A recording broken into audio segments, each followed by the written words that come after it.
I don't know if it was possible to be happy and pissed like 10 times in like an entire season almost a year. Apparently, it happened again. Bad news is Falcons didn't do jack shit in free agency besides sign Leonard Floyd to re-sign Jake Matthews. Terry, you had one job, literally sign the young offensive linemen that actually have a shot instead of guy who's been with us for over a decade and has really regressed kinda in the coming years. But no, you failed.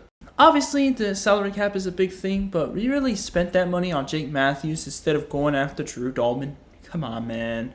Couldn't re-sign Ray Jarrett, so that's another big hole at the defensive line spot that I hope gets filled ASAP. A lot of the players that we put on one-year rentals are about to be leaving, so yeah, our situation as the Falcons looks very, very bleak. But the good news is that, well, on the basketball side, Cougars are in the Sweet 16, fuckers. To all the non-believers, to all the naysayers that thought that BYU was not going to even make it out of the first round again, we proved you wrong, not once, but twice. Third time will be a charm. Tonight, when we play that Crimson Tide, baby. No, but seriously, we got a hot streak going on. We're playing one of the SEC juggernauts, the Alabama Crimson Tide. Good luck, Cougars. You're going to need all the luck you can get against the Tide. But let's get to football, because some other good news is that Season 2 is here. With that being said, welcome to the Season 2 premiere of Grizzly Football. That's right, 2025 season of the NFL has begun with some free agency.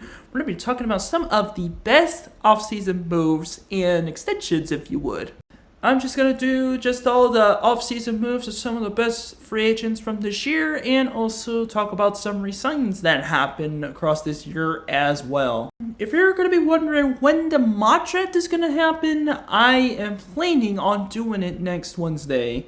About my mock draft, I'll update it as soon as I possibly can, every time I can discuss through it. So just stay tuned for that next week. But in the meantime, I will make the Season 2 playlist, but if you also want to see the Season 1 playlist, check both links in the description for both seasons, so that you'll have the Season 1 playlist so you can rewatch all those episodes, and then you'll also have the second playlist so that you always have it for every episode for Season 2 that comes out. Also, don't forget to make sure you hit that red subscribe button, hit the notification bell so you don't miss a single one of the videos that are posted here. Also, make sure you give a like to this video. Without further delay, let's get to those free agency signings. We're going to start with the quarterbacks. We're going to go position by position. Yes, defensive players are going to be in the second half. I'm not going to go over kickers and punters. Those, honestly, number one, they're too damn boring to talk about. And number two, well, they didn't move much. But kicking off free agency recap, as far as from my perspective, first of all, Josh Allen signed, I can't remember what the contract was. It was like 7 years, $300-something million. Excuse me, it was a 6-year, $330 million deal with, I believe, $250 million of that guaranteed. I mean, a huge investment on a franchise quarterback, the best one that the Bills have had since Jim Kelly. If you know Jim Kelly, you know he went to 4 straight Super Bowls, won 4 straight conference championship games, just to lose all 4 Super Bowls. In fact, Josh Allen hasn't even made the Super Bowl yet. But he does have an MVP now, so hey, he had to get the big bucks somehow. $55 million a year. It's a good investment for Buffalo to keep their franchise quarterback at least for another couple years. Next up, one of some of the biggest moves in free agency this year at the quarterback position was the Geno Smith trade. The 35-year-old former Pro Bowl QB is going to the Las Vegas Raiders for a 3rd-round pick. Honestly, it's literally the best quarterback Las Vegas has had in a very long time. As in, like, 2016, 2017, sort of. Oh, come on. Derek Carr was declining. He had to go at some point. By the way, Buffalo Bills to Josh Allen, that extension is getting an A. I mean, come on. Best franchise quarterback that the Bills have had since Jim Kelly. Arguably better. As for this one, look, I understand. Geno Smith, the Raiders needed a quarterback, a bridge quarterback sort of, that can really play ball with kind of receivers they got. It's going to be a learning experience. And obviously, Seattle had to sign someone else. You already see him on the screen, but I'm going to get to him a little bit later. However, as far as this trade goes, for Seattle, I think I could have gotten a little bit more for Geno. I would say that's like a D plus, I guess, for Seattle. But then for the Raiders, I would say a B plus. Not quite in the A grade because of his age, and also he is on the verge of a decline, considering the team he just switched over to. You know, the Seahawks were like close to the playoffs as a 10-win team. Raiders, I don't even know how they're even functioning after spiraling out of control the past like decade.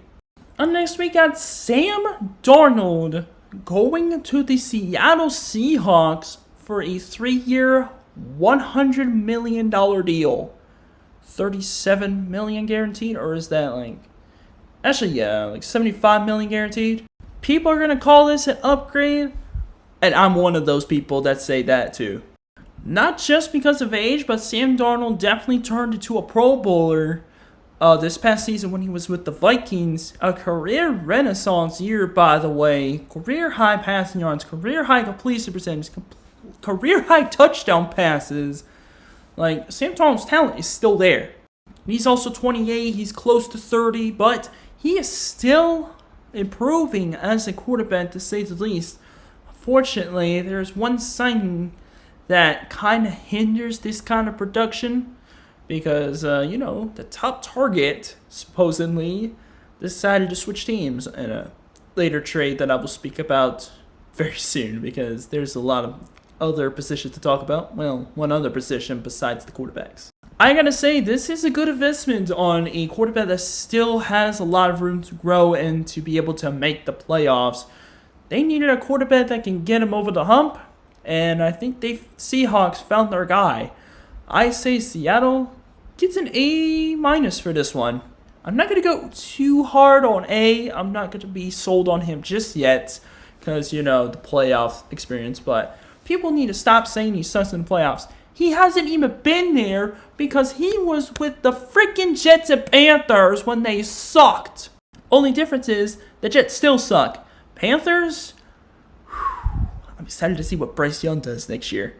Oh yeah, and before I talk about the guy who was the Steelers quarterback that got signed by somebody else, Zach Wilson, yeah, I don't think people give a shit about him, but he signed with the Dolphins to be Tua's backup. I will say, if Tua gets another concussion and may have to retire, Zach Wilson could step in there and he's got a much better offensive line, a much better receiving core. Well, I'm not saying the Jets' receiving core is bad, but you know how the Jets are. And, the offense is there. Defense, a little bit concerning because, with the injuries and all that stuff. I'll give it a C+ for now. Moving on. Now we got Justin Fields signing with the New York Jets. The contract is a 2-year, $40 million deal to be the New York Jets quarterback, which means Aaron Rodgers might be on his way out. We don't know where he's going to go yet, though. But Aaron, please, sign with somebody. I'm sick of your shit. But I gotta be honest with you, this is a big downgrade for Justin Fields. Like, he goes from a team that made the playoffs, considering the start that he had as the Steelers quarterback, to the Jets team that, is just going to be the Jets. If the offensive line of the New York Jets can't develop, this next season is going to be a disaster for New York. My opinion, I got to say C-. Not because it's Justin Fields' fault. It's more of the fact that he went to the Jets. I'm going to be brutally honest with you. People who think this is a good signing for New York, think again because Justin Fields got himself in a worse situation. It could arguably be worse than when he was in Chicago.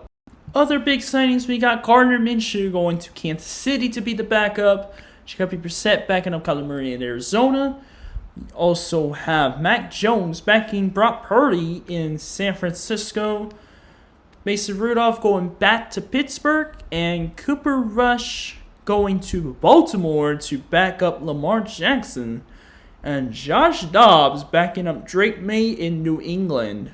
The final thing I'm going to be taking care of in the quarterback department is the Kenny Pickett DTR trade. But first, Joe Burrow got a lengthy extension like last year, and they were all talking about the LSU players getting paid. It wasn't last year. He signed a big contract this year with like $220 million guaranteed. I think it was a 5-year, $275 million deal. Best franchise quarterback the Bengals have had in pretty much their entire history. No offense, Cincinnati, but, Joe Burrow is probably the best franchise quarterback you guys have ever had. Like, there's not even a question at this point. I know the Bengals had some Super Bowl runs in the 80s, but come on, they ran to Joe Montana. What did you expect? That's like Jordan going against the Utah Jazz in the NBA Finals. Like, it's hard to beat them. But as for the Bengals, this is a really good signing about their franchise quarterback, and they're going to have some other signings that are going to be very huge for this team as well, considering that one of the stars of the Bengals team is more than likely going to be going elsewhere. For this signing, I say A+. This guy's a dog, no questions asked. Now let's get to the Kenny Pickett DTR trade. Former first-round pick and Super Bowl champion Kenny Pickett was traded to the Cleveland Browns for Dorian Thompson-Robinson and a 5th-round pick. Those were the details. And yes, all you Kenny Pickett fans out there, I said Super Bowl champion. You heard me. A trade amongst backups. Why am I not surprised the Browns struck that deal? Both teams I'm giving a D. Oh boy. I'm giving the Eagles a D more because they traded for a worse quarterback than Kenny Pickett, in my opinion. Jordan Thompson-Robinson does have some development to be able to take care of, but he's just not that good of a quarterback, to be fair. And I'm giving the Browns a D grade because, well, 1, because of the Deshaun Watson bullshit, and 2, I gotta be honest with you, Kenny Pickett is not a starting quarterback. I'm very sure the Browns traded for this guy to become their starter next year, and that's not a good sign for Cleveland either. This is a bad trade for both sides. One team traded for a worse backup, and another team traded for a backup quarterback that is turning into a potential starter. Oh yeah, one more thing I forgot to mention. Daniel Jones, the guy who used to be on the Giants, then went to the Vikings, is now an Indianapolis Colt. And if you ask me, I think he's going to start instead of Anthony Richardson. I mean, all you Anthony Richardson fans saying he's going to be a starter, are you serious? Worst completion percentage in the league, worst QBR in the league, more interceptions than touchdowns, like he is booty cheeks. Daniel Jones is the best quarterback on that team right now. Joe Flacco has his moments, but then he has some very bad games. Like, Joe Flacco was better in Cleveland. Good job, Cleveland, on not re-signing Flacco. But seriously, Daniel Jones is going to beat Anthony Richardson out for the starting job, and he is going to do decently. Not good enough for a playoff berth, but at least decent to keep his job. On to the running backs. First up, the Saquon extension. Oh yeah, by the way, that Daniel Jones signing, I would say a C+ at the time right now. But moving on to Saquon, 2,000-yard rusher. He was an absolute animal, and he was one of the primary reasons why Philadelphia won the Super Bowl.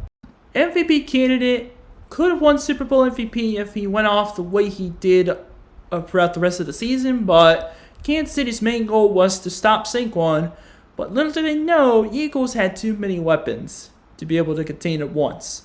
But Saquon's deal was a 2-year, $41 million extension. I think he could have gotten a bigger bag, but you know how it is with all these running backs. This extension's getting an A+ for me. I mean, his talent's there. He's staying healthy for most of the season. And he's also 28 as well. this is a really good get for Philadelphia. At least he didn't go elsewhere again. Speaking of Philadelphia, they got a new power back by the name of A.J. Dillon. Obviously, he signed a one-year deal with the Eagles to be the Eagles' new power back because you know how Saquon is the nifty-shifty running back.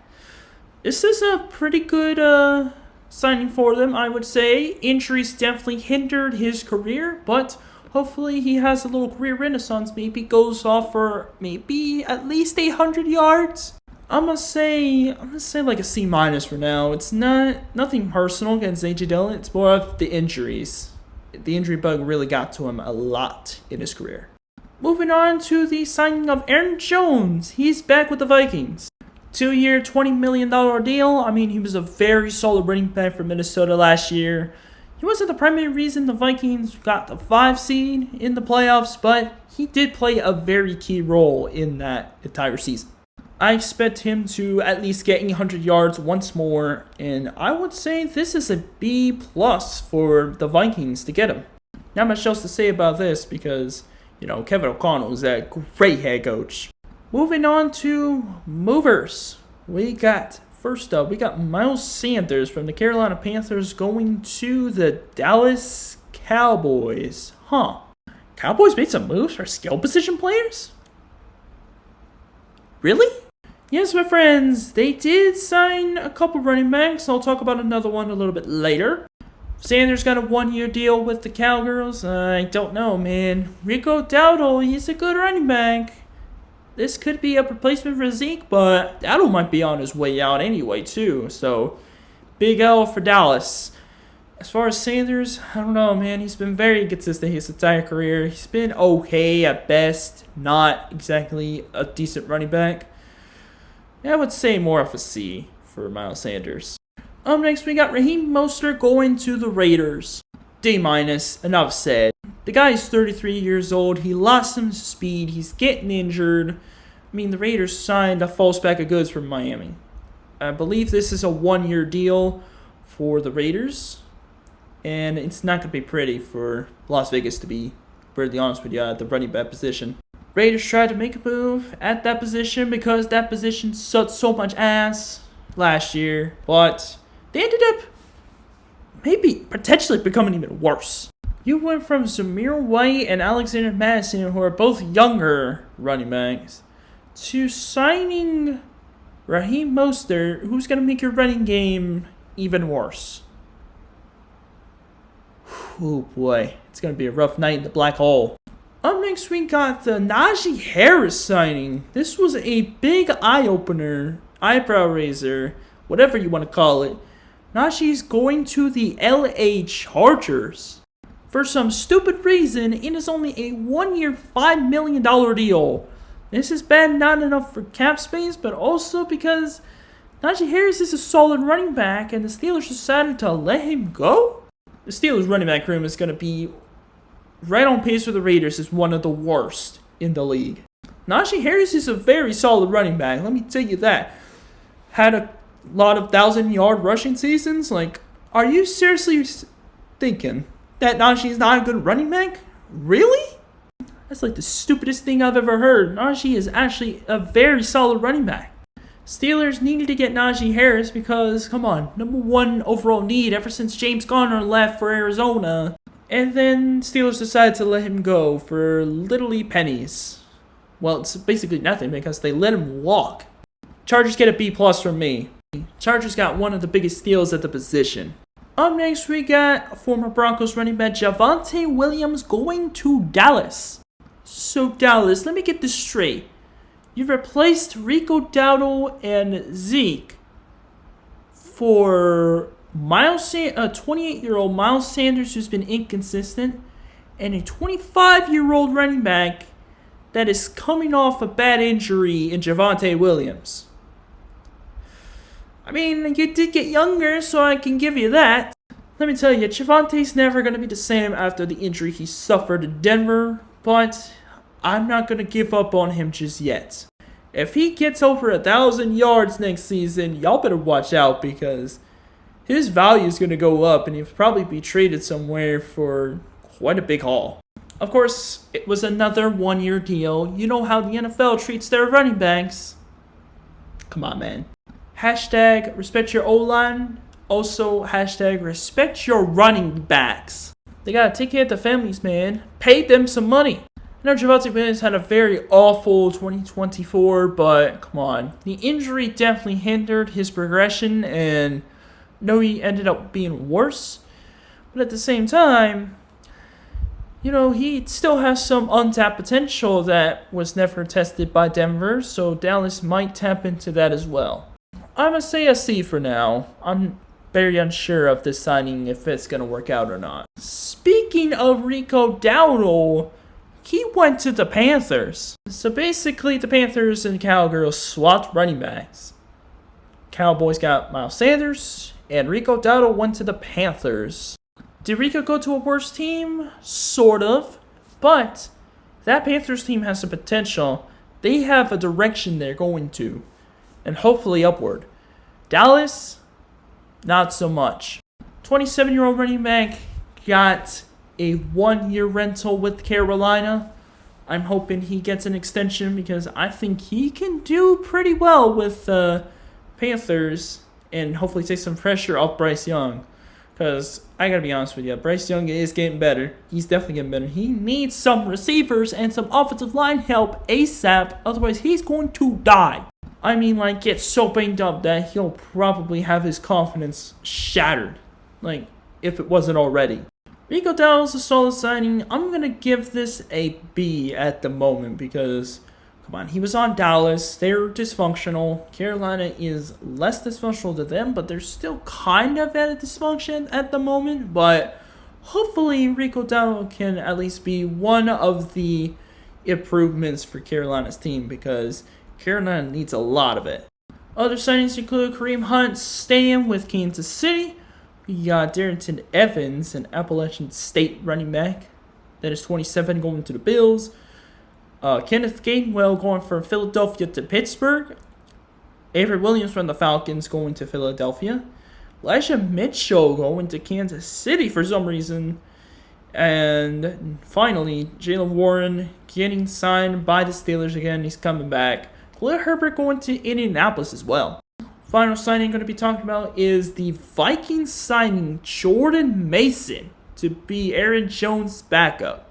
I mean, Jordan Mason is used to being in a backup role, and this team could have a good running back duo, an underrated one at that, in Jones and Mason.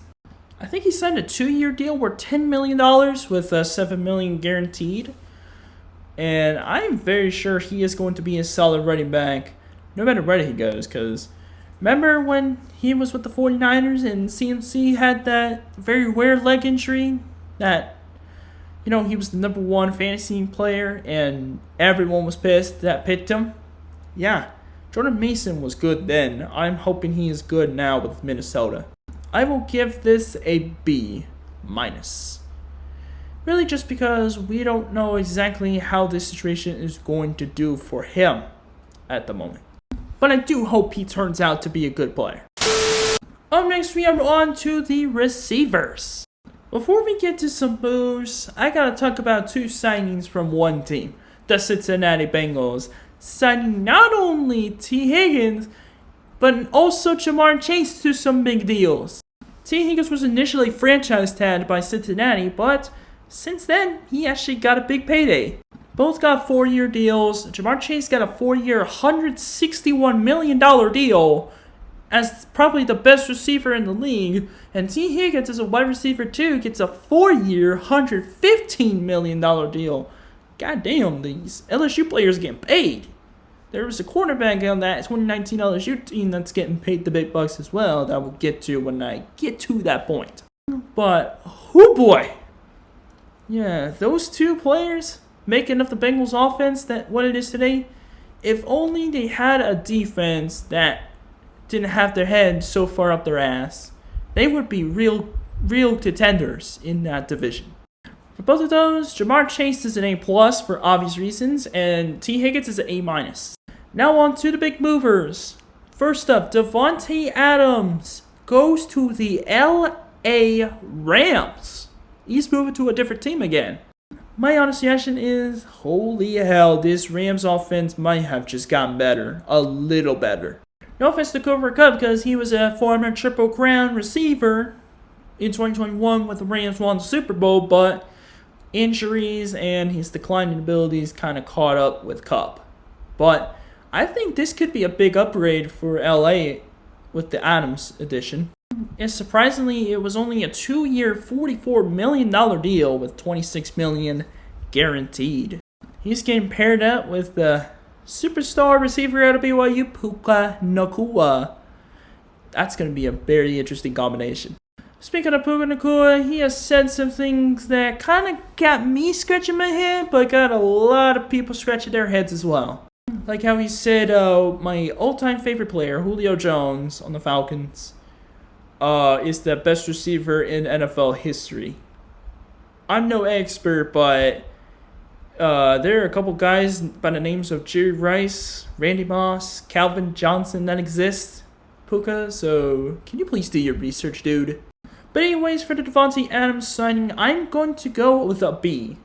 Really, because they definitely did improve at receiver, but it really is the age factor here. Oh yeah, and by the way, Chris Godwin also re-signed with Tampa Bay after he had a very solid season up until he got injured. I'm really hoping the 29-year-old receiver does well in Tampa Bay, much to my dismay. But I hope he has a good bounce back year. Really hoping that we beat the Bucs again like we did two times last year. But anyways, next up, we got a little bit of a chain reaction here. We got Jets receiver Davante Adams leaving for the Rams. Rams receiver Cooper Kupp leaving for Seattle. So you're telling me that the Seahawks replaced a receiver I will be talking about in just a couple minutes. They replaced him with Cooper Kupp, a former Triple Crown receiver. Okay, Seattle, I see you. Somewhat. This contract turned into a 3-year, $45 million deal. $26 million is guaranteed in this deal. I will say, I personally believe this is kind of a downgrade. Obviously, DK wanted to go elsewhere, but he didn't realize that they were getting a different quarterback, a younger and a Pro Bowl level QB at the moment. So he decided to jump ship. Cooper Kupp ends up being the replacement. I personally think this is the downgrade, though.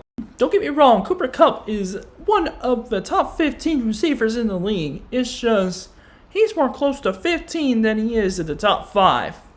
At least for me. Obviously, injuries are catching up with him, and sort of inconsistent play and being outshined by Puka Nacua is also a big factor in that kind of situation as well. Personally, for me, I think Cooper Kupp signing is a B-. Speaking of DK Metcalf, Seahawks got rid of him in a trade to the Pittsburgh Steelers. Wow. The Steelers? Crash out duo receiver. I'm excited to see what drama they start next year. In all seriousness, no. DK Metcalf going to the Steelers? League, you better watch out for the Steelers next year. But the real question is, who's going to be the quarterback? Because Russell Wilson's gone. He signed with the Giants. And, Stephon Diggs went to the Patriots. Obviously, it's not on here because, you know how over the cap is. That's the site I'm using to find all these names. DK Metcalf going to the Steelers, it's very interesting because he could have had a better quarterback in Seattle, an arguably better quarterback, should I say, to a team that doesn't even know where they're going to go at quarterback. Yeah, because one of the people Steelers have signed was Mason Rudolph. Rudolph the red-nosed reindeer, buddy. He's a backup at best. I mean, he did have some time with Tennessee, but come on, that franchise sucks. The DK Metcalf trade was Seattle was giving DK Metcalf and a 6th-round pick to the Steelers for a 2nd-round pick and a 7th-round pick. I would say decent trade, not terrible, but not great. Like, honestly, Steelers kind of got the bigger end of the deal here. I would say like a B+ for the Steelers. Seahawks maybe like B-, C+, somewhere around that region. I feel like Seahawks could have gotten a little bit more for a guy like DK, a receiver of his caliber. That's just me. Next on this list, we got Deebo Samuel getting traded to the Washington Commanders. It was straight up Deebo Samuel for a 5th round pick. I feel like Commanders got a little bit of a steal there. I'm guessing Deebo Samuel is going to be used in the slot, even though he's kind of a receiver too. But man, let me tell you, the 49ers lost a ton of players this offseason. They got worse. And yes, I know, they still have Nick Bosa. They still got Fred Warner. They still got Purdy. They still got Ayuk. They still got Kittle. It doesn't matter. They lost a ton of key defensive players and offensive players along with that. 49ers are screwed this year. Does this make Washington a Super Bowl contender? Not really. Really. Obviously, you need some veteran leadership.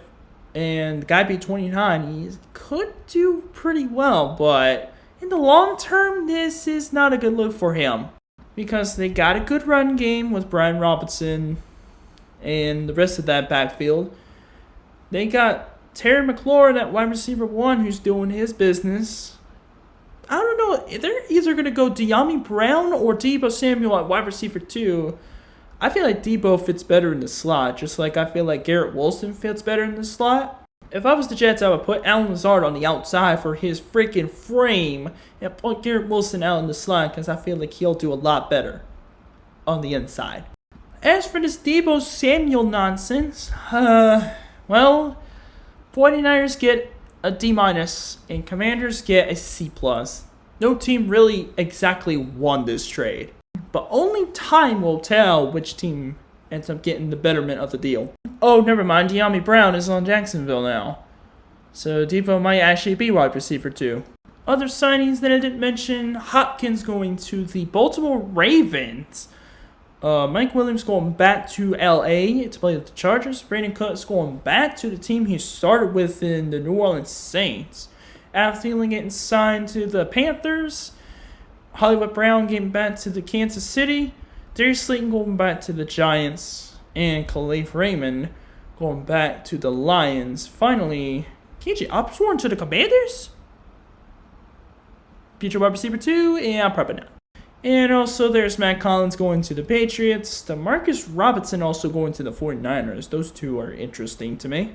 And the final receiver I'm going to be talking about is the Jaguars releasing Christian Kirk, who they paid 3 years, $78 million to?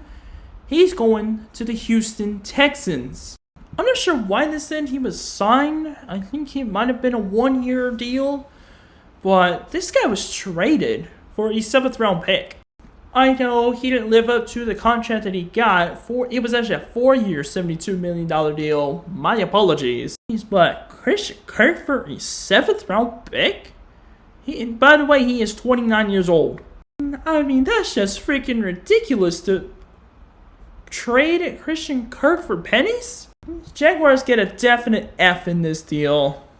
C+ for Houston. No real big winners here.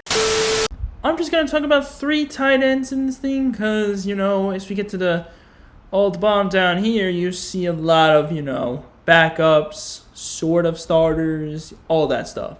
But first up, Evan Engram gets signed by the Denver Broncos. Denver finally has got a good tight end again. First time in almost a decade. Why did it take so damn long? The deal was a 2-year, $23 million deal for Denver. Look, I think this is a very solid trade. The Broncos needed a very reliable tight end for Bo Nix to throw to, along with Cortland Sutton and a potential wide receiver 2, and they got just that. B+ for the Broncos on this one.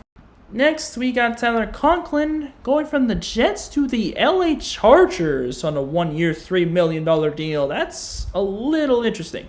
I think he is a solid tight end. He was just on the Jets, so I could care less about them. But as far as this signing, I'd say this is a B-. It's not a bad signing at all. I think the Chargers' best tight end was Will Dissly. He's not terrible, but Will Dissly as a starting tight end doesn't really fit. And finally, we got Juwan Johnson returning to the New Orleans Saints. He got the biggest payday of those 3 tight ends with a 3-year, $30 million deal. Interesting. $21 million guaranteed. Juwan Johnson's a very good tight end, but $10 million, you're good? I don't know. I don't know at all. I'm going to make this a B. Like, Juwan Johnson's not the worst tight end. He's a starting tight end for New Orleans, but how is this going to pan out? My guess is I'm somewhere in the middle. Now we're on to offensive linemen, and, well, speak of the devil, Jake Matthews is right there. But kicking things off, I'm going to be just talking about just a few linemen from each position. Then I'm going to defense. First up, Laremy Tunsil gets traded to the Washington Commanders from Houston. Interesting.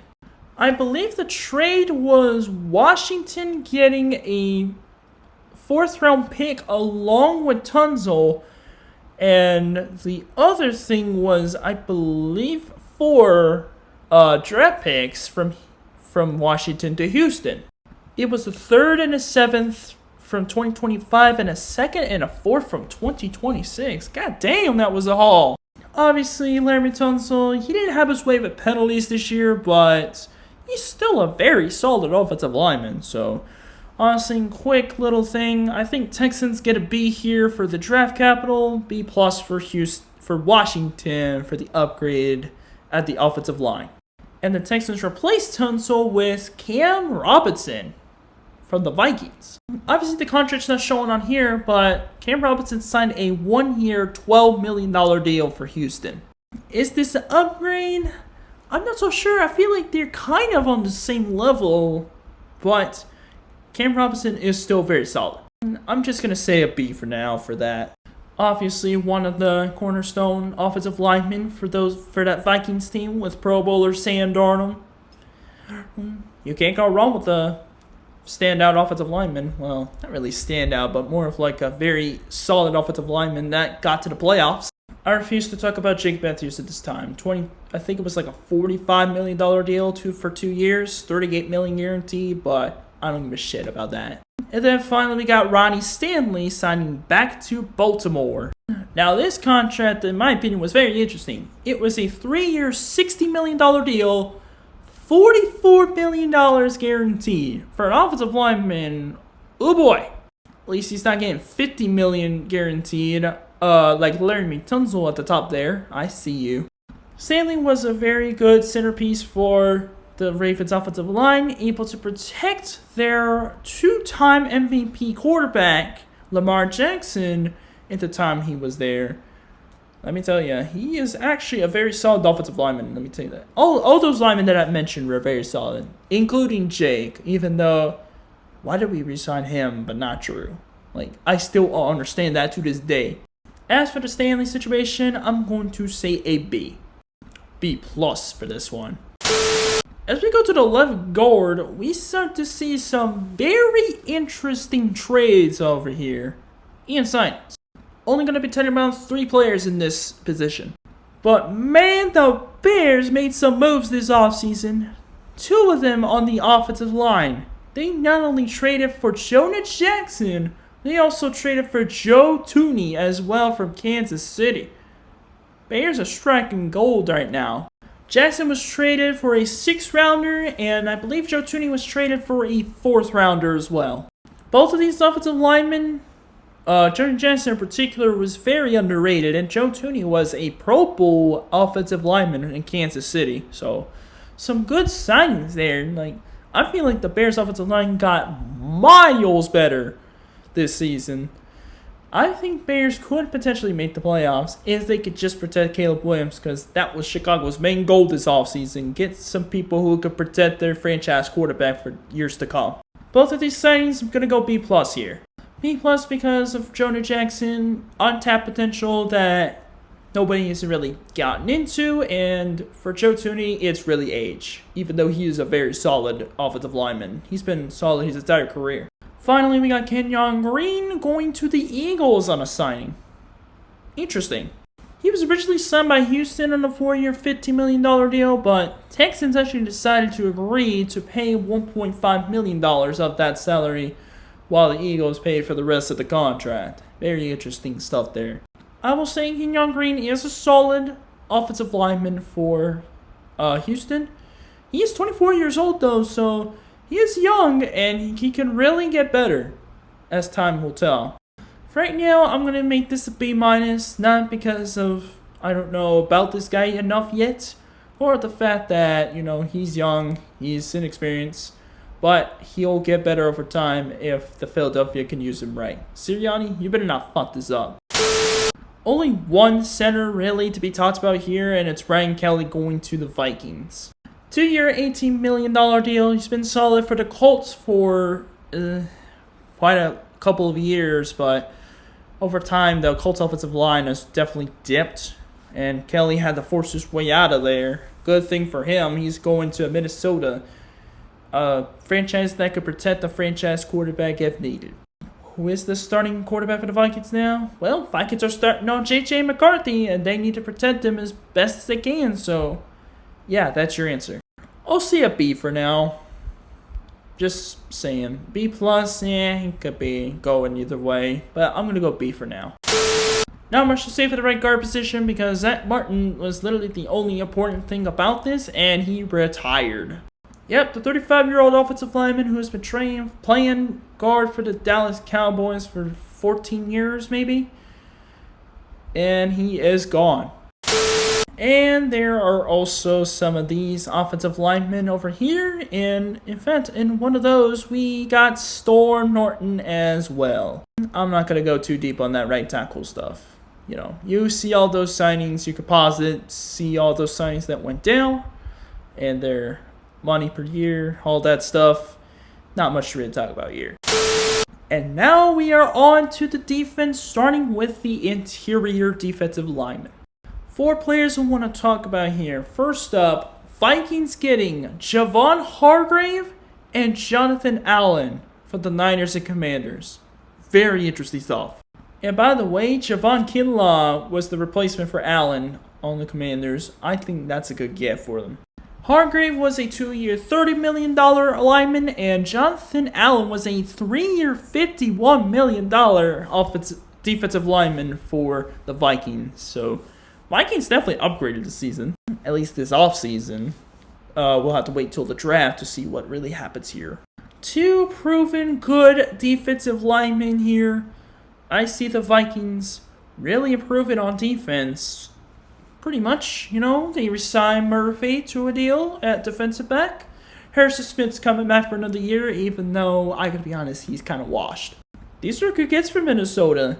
I'm going to say for Hargrave, I'm going to say a B, and for Allen, I say B-. The contract was a little bit much for me. And for Kinlaw, it was a 3-year, $45 million deal to go to Washington. From the Jets to the Commanders, this is a big win for Kinlaw, and also a big win for Washington, who was looking for a Jonathan Allen replacement. Allen's production in Washington was very solid. I think Kinlaw can maybe even match or be better than what Allen produced out there. So for right now, I think Kinlaw is a B. He could go to B+ depending on how well he plays. The final guy I'm going to be talking about is Grady Jarrett, but other signings, we had Sheldon Rankins going to Houston, BJ Hill, DJ Jones staying with their original teams, Okeechobee going to Buffalo, Gottschall going to New Orleans, and Roy Robertson Harris going to the Giants. And Sebastian Joseph Day also going back to the Titans. And us also signing Morgan Fox. I gotta be honest, I have no idea who this guy is. Charger fans, do let me know who this guy is. Anyways, on to Grady Jarrett. Oh man, it breaks my heart that he left. He got a big bag with Chicago with a 3-year, $42 million deal, $27 million goddamn guaranteed. When I say the Bears have been making moves this free agency, I really meant that they were making some moves. This is freaking insane. Oh yeah, one more defensive lineman I forgot about. Draymond Jones going to Tennessee. How do you feel about that one, Tennessee fans? I think it's a good one. On back to the topic of Grady Jarrett. I believe this is going to be a good signing here. He is 32. He's getting older. Maybe he could get worse. I mean, I'm gonna say a B minus. He's not that. He's very good athlete, but his age kind of drops him down a bit. We're on to edge defenders now, and yeah, you see at the bottom there we signed Leonard Floyd. There are a couple of signings on here that not only raised our eyebrows, but they also made a lot of sense. And he also got us excited because, free agency excited. You get to see which big players go to which teams. That's kind of the idea. We got to start off with Myles Garrett. Myles Garrett. Because, let me tell you, this was a big mistake by him to go to the Browns. But, as they say, money talks. 4-year, $160 million, $88 million guaranteed to go back to Cleveland. For a play perspective, I get it. He's probably the best edge defender in the NFL at the moment. But in terms of, where he could have went to, bad signing. This just further proves that Jimmy Haslam's a fucking idiot. And Myles Garrett is never going to win a Super Bowl with Cleveland because of their incompetence in the front office. It was a bad mistake to get rid of John Dorsey, especially since he has been finding a lot of talent for Cleveland these days. And it was a big mistake for him to sign Deshaun Watson to that fat contract, and they're not even going to use him anymore. He's an elite player, A+ for how good of a player he is, but for where he could have went, I'm going to say a D-. And after one solid year with Houston, Danielle Hunter gets him a 1-year, $35 million deal after the 2-year deal with Houston that they signed last year. Enough said, B+ signing. Up next on the big edge defender signings, we got Max Crosby getting extended to a 3-year, over $100 million deal with $62 million guaranteed. By the way, Myles Garrett got $88 million guaranteed. Just shows how great of a player he is. I'm not saying Max Crosby is not good. He is great, but he is nowhere in the level of Myles Garrett. Let's be honest.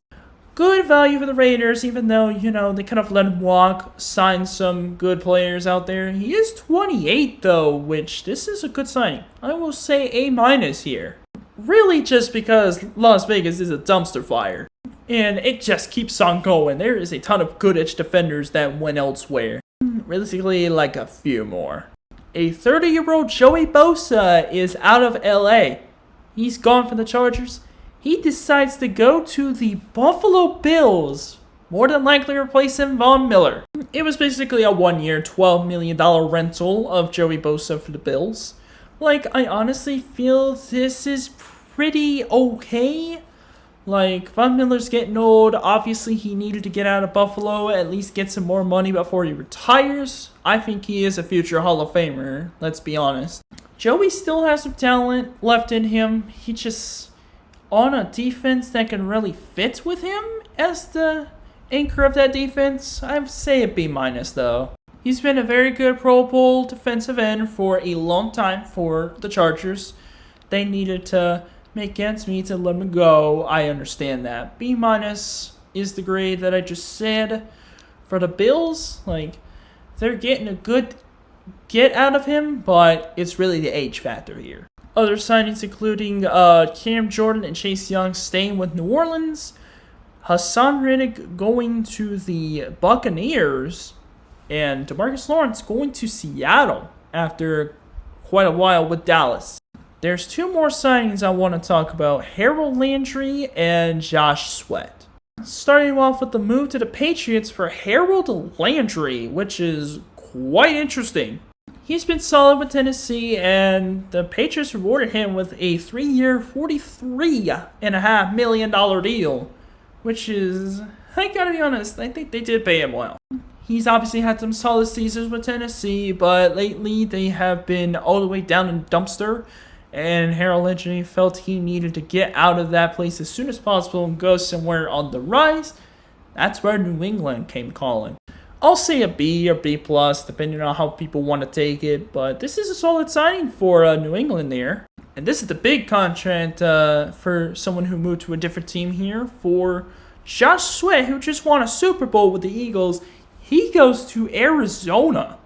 The place that he goes to, making me scratch my head, raising my eyebrows a little bit, like, what the hell? What is he going to Arizona for? Obviously a big bag, as we can already tell. Don't know what the contract was, obviously, because my face cam is in the way. It was a 4-year, $76 million deal. $38 million guaranteed. He was definitely a big piece in the Eagles' #1 defense in the league. I can honestly say Cardinals paid him well, at least for his standards. But Arizona, you're getting a good outside linebacker. I just don't know if it's going to work out for them. He is 28, so he is young. I feel like he could make an impact, make a big splash in that defense. As for the actual signing, I am going to say, let's go B+ here. I'm not going to put him in A- just yet. I think Josh Sweat still has a lot to prove.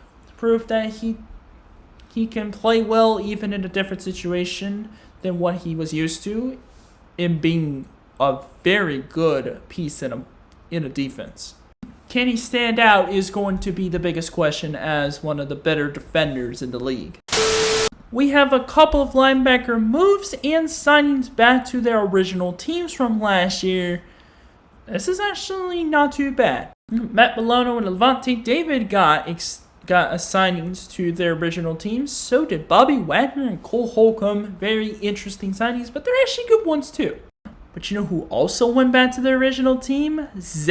Pro Bowl linebacker Zach Bond. He signed a 3-year, $51 million deal with, I believe, $24 million guaranteed to go back to Philadelphia to try to run him back. Obviously, I don't think that's going to happen because, there was a couple of Eagle players that left, like Darius Slay, who I will talk about later. And I think we just saw one of the edge defenders. That's right, Josh Sweat also left as well. So Eagles definitely have a worse roster than they did last year, but they could make some people raise their eyebrows in the playoffs. That's for sure. He is very solid in a defense that was really meant to succeed. Defensive coordinator did a nice job. I will say a B+ for Zach Bond signing. Very good deal for them. Now on to the players that switch teams. I gotta talk about, I believe it's 3 players. Yeah, 3 players. I'm not going to talk about Kevin Murray going to Dallas, Jerome Baker going to Cleveland. I mean, come on. Who's going to waste their time with that?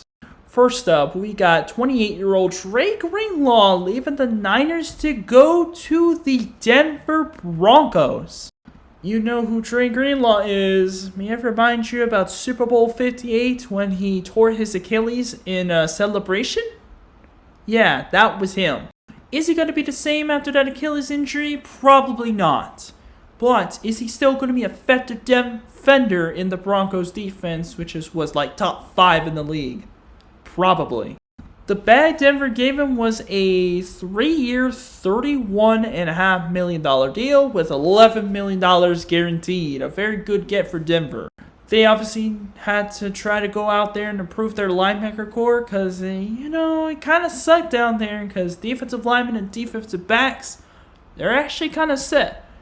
But the linebackers was the biggest concern, and this was the biggest signing that Denver had to make in getting Trey Greenlaw to go over to them. I'm going to say B- because of the injury concerns. Hopefully, Trey Greenlaw will stand out and flourish in Denver's defensive schemes. I'm kind of praying for it.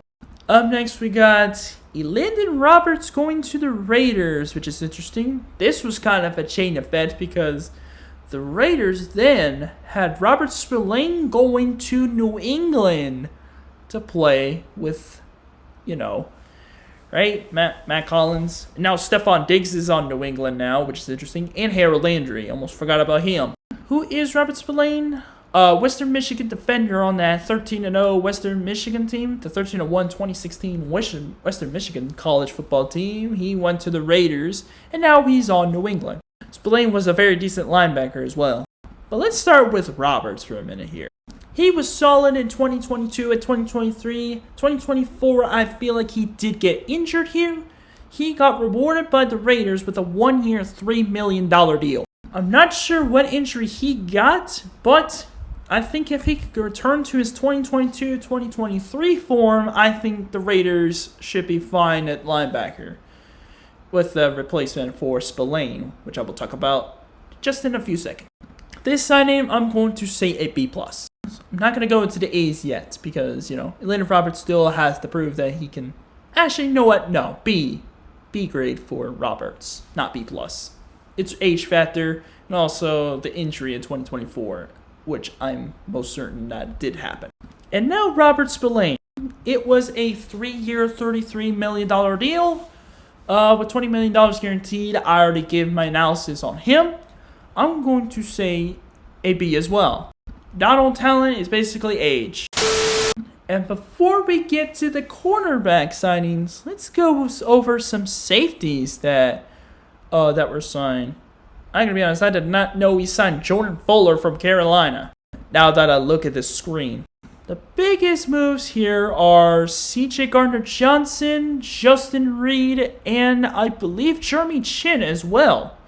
Harrison Smith got a little signing back to Minnesota to try to finish his career with the Vikings. Good for him.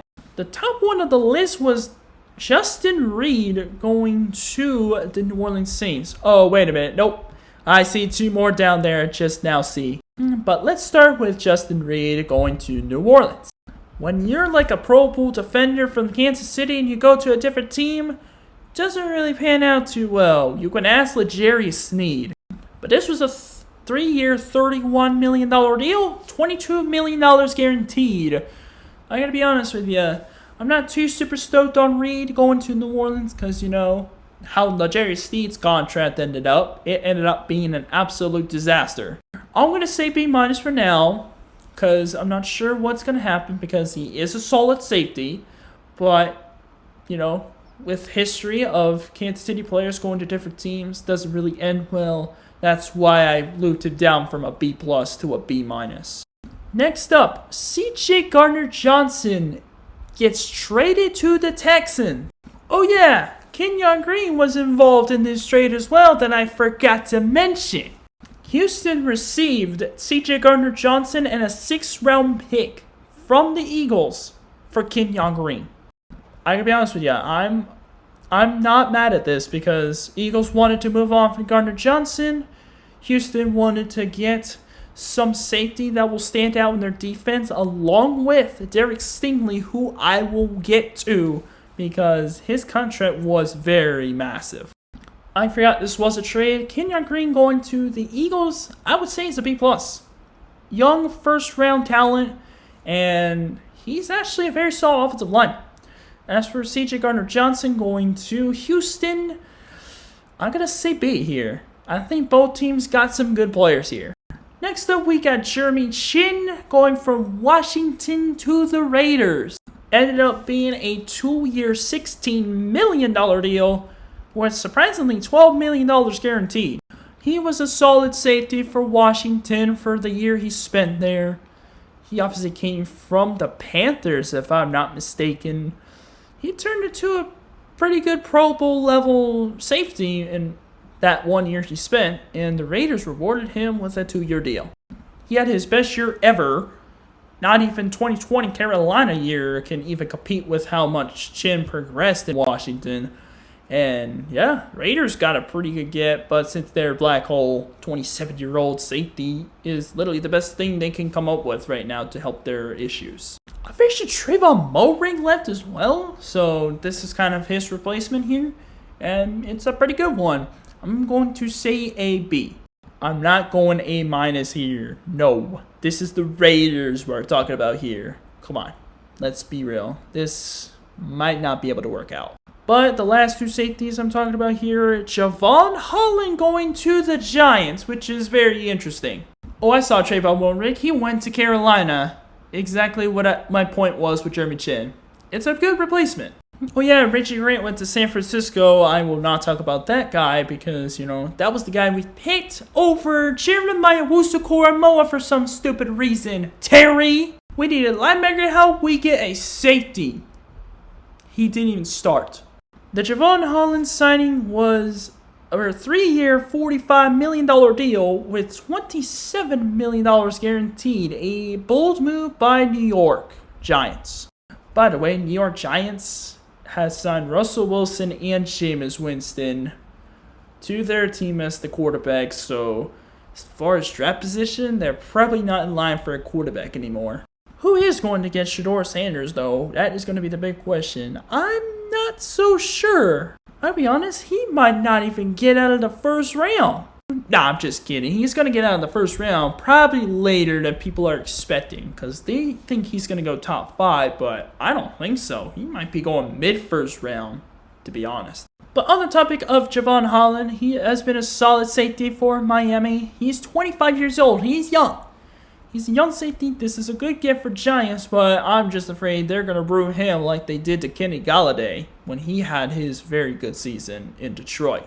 His production decreased this year, but other than that, he's been a good safety for Miami, so I'm not sure how this is going to work out for New York.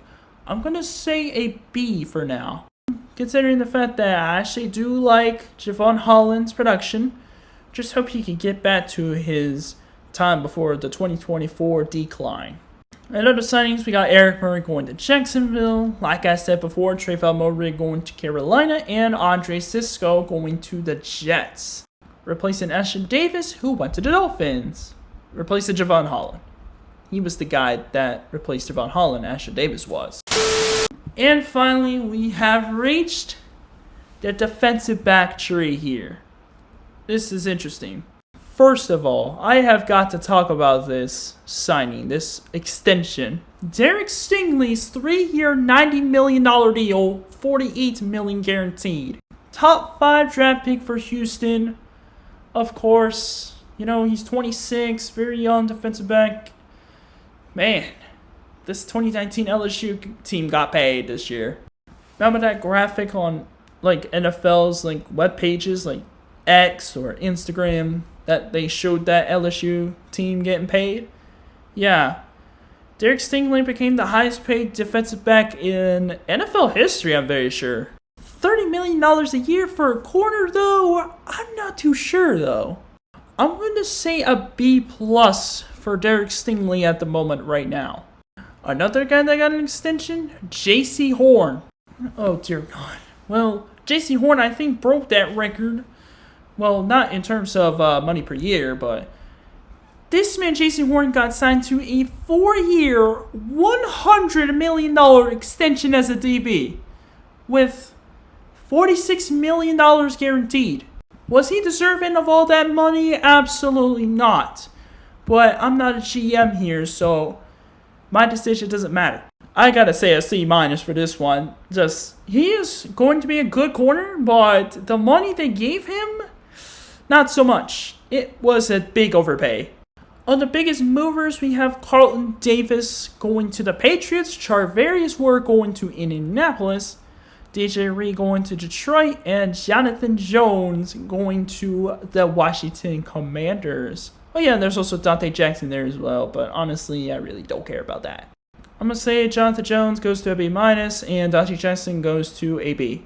Just getting the 30-plus-year-olds out of the way. Carlton Davis signs a 3-year, $54 million deal with the Patriots with $34 million guaranteed. Not a standout defensive back, but he's been solid in Detroit's team that got the 1 seed in the NFC with a 15-2 record, I'm very sure. This is only a B for me. Next up, Charvarius Ward going to Indy. He got paid 3-year, $54 million as well. He got $27 million guaranteed.